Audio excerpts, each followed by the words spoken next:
दोस्तों बहुत बहुत स्वागत करता हूं आप सभी का। पिछले कई दिनों से एक मुद्दा बहुत ज़्यादा सुर्खियों में है, राम मंदिर में चंदा चोरी का मामला।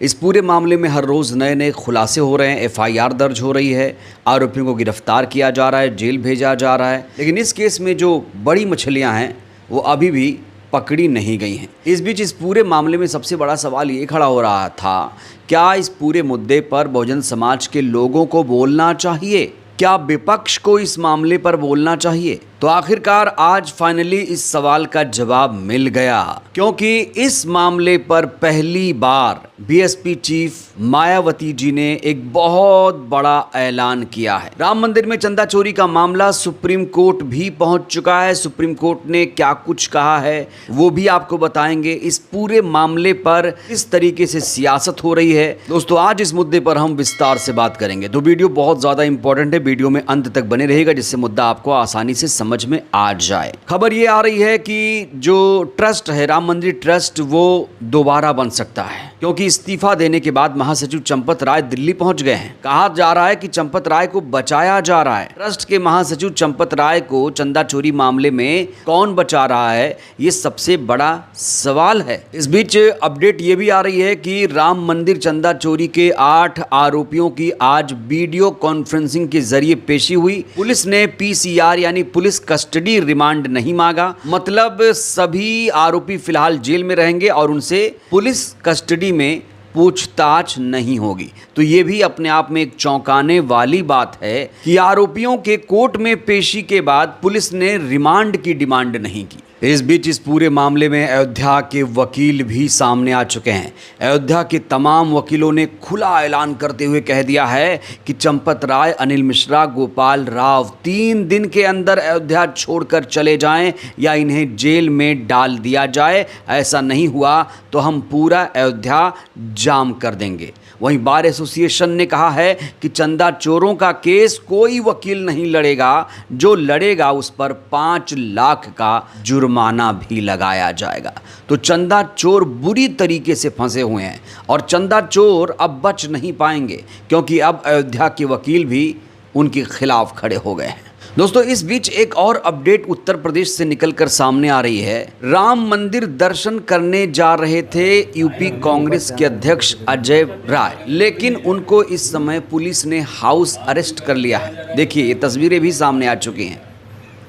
पुलिस ने अलग अलग जगह हाउस अरेस्ट कर लिया है।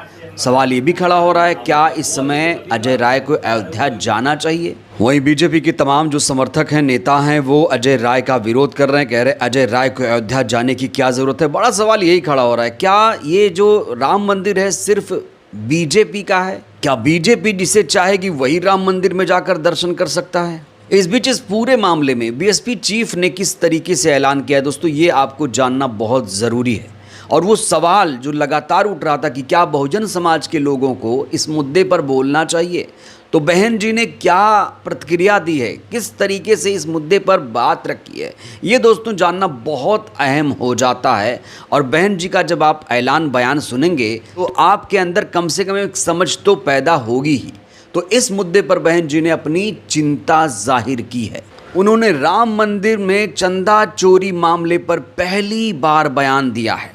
पहली बार बहन जी ने राम मंदिर के मामले पर अपनी तीखी प्रतिक्रिया दी है। उन्होंने लिखा है पोस्ट पर कि अयोध्या में श्री राम मंदिर से चढ़ावे की हुई चोरी, गबन, हेरा फेरी की ये जो खबरें आ रही हैं, ये अति गंभीर और चिंता में डालने वाली हैं। ऐसे लोग कतई बख्शे नहीं जाने चाहिए, लेकिन इस मामले का राजनीतिकरण करना ठीक नहीं है। यहाँ पर एक सलाह, नेक सलाह दी गई है कि इस मामले पर राजनीति नहीं होनी चाहिए, लेकिन जो दोषी हैं वो बख्शे नहीं जाने चाहिए। साथ ही अब यहाँ मंदिर में श्रद्धा के चढ़ावे आदि में आगे कोई भी शिकायत ना आए, इसके लिए देश के दूसरे विख्यात और प्रसिद्ध मंदिरों में चढ़ावे आदि के हिसाब किताब के लिए जो वहाँ व्यवस्था है, तो उनका यहाँ अयोध्या में भी अनुसरण करके इस प्रकरण को जल्दी ही सुलझाया जाना चाहिए, यही उचित होगा। उन्होंने आगे कहा कि देश में राजनीति का अपराधीकरण और अपराध का राजनीतिकरण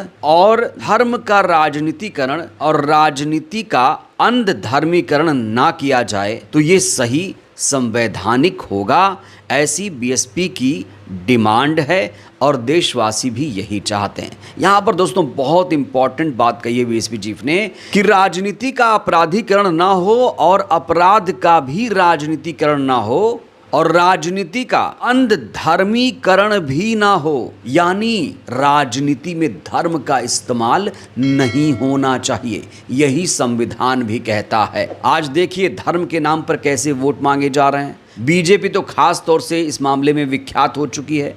हिंदू मुस्लिम मंदिर मस्जिद यही चल रहा है। इन लोगों ने राम मंदिर के नाम पर भी वोट मांगा और जब राम मंदिर में चढ़ावे में चोरी हुई तो उसे छुपाने की भी कोशिश की जा रही है। बड़ी मछलियों को बचाया जा रहा है और इनके कुछ नेता ये कह रहे हैं कि ये जो राम मंदिर है बीजेपी ने बनवाया है, ये तो हिंदुओं का मामला है, किसी गैर को इसमें पढ़ने की ज़रूरत क्या है।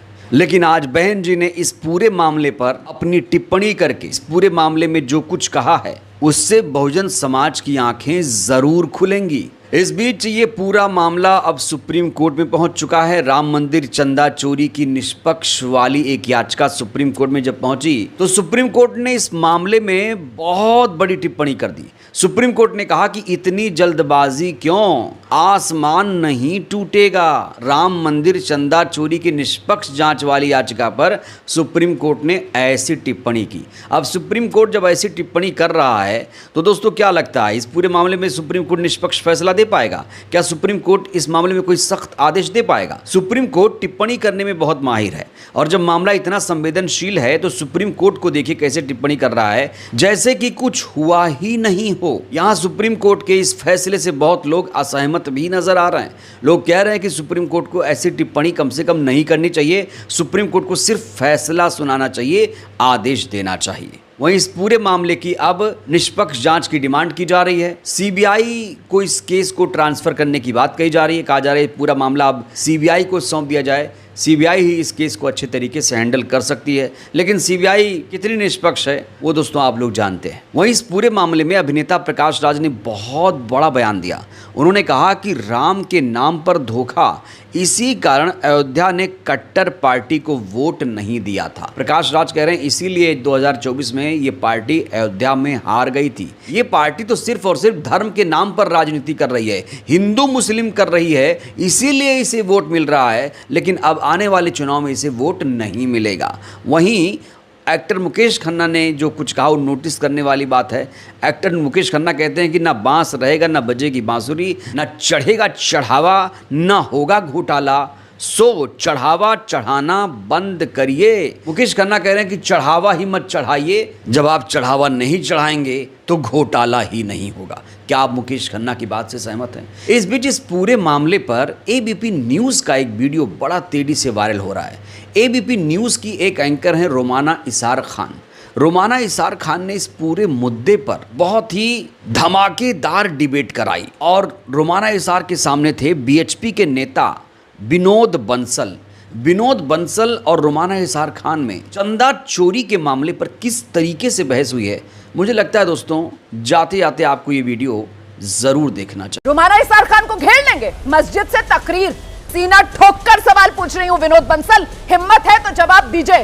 विनोद बंसल जी, सरकार को तो अलग कर दीजिए। सरकार की तरफ से तो हमने सुन लिया, सरकार ने तो एसआईटी बना दी। योगी आदित्यनाथ तो कह रहे हैं दूध का दूध पानी का पानी होगा। आप तो मुझे ये बताइए कि जो ट्रस्ट है, ये ट्रस्ट सर हिंदुओं को बेवकूफ बनाने के लिए क्या?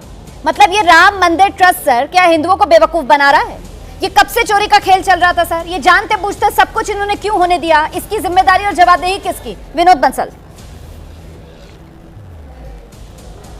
माना जी शर्म नहीं आ रही हमें इस बात को कहते हुए, क्योंकि हिंदू मंदिर का ट्रस्ट है इसलिए आप बेवकूफ बनाने जैसे शब्दों का प्रयोग कर रही हैं। नहीं आ रही मुझे शर्म। एक बार भी चिंता नहीं हुई कि मैं नहीं आ रही मुझे शर्म। आस्था के केंद्र के ऊपर नहीं आ रही मुझे शर्म, नहीं आ रही है। मैं किसी के आस्था पर प्रहार नहीं कर रही हूँ। मैं उन मुखौटों को खींचकर अलग कर रही हूँ, वो मुखौटे जो हिंदुओं को बेवकूफ बनाने के लिए धर्म का इस्तेमाल करते हैं। मैं उन मुखौटों को नोच रही हूँ बैठकर। जी मैं ये काम कर रही हूँ। मेरे ही शो में आप ही थे ना विनोद बंसल जी, जो चीख कर कह रहे थे रोमाना इसार खान जी कह रही है चोरी हुई है। रोमाना इसार खान जी आरोप लगा रही है चोरी हुई है। हाँ मैंने उस दिन भी कहा था रोमाना इसार खान कह रही है चोरी हुई है, और अब ट्रस्ट क्या कह रहा है चोरी हुई है, एफआईआर क्या कह रही है चोरी हुई है। अब आप मुझे बताइए विनोद बंसल, चोरी हुई है ना? आज मैं पलटकर आपसे पूछती हूँ, अब आपके पास मुंह छुपाने की जगह है? और मेरा सवाल सुनिए, आप ट्रस्ट क्या बेवकूफ बना रहा है हिंदुओं को?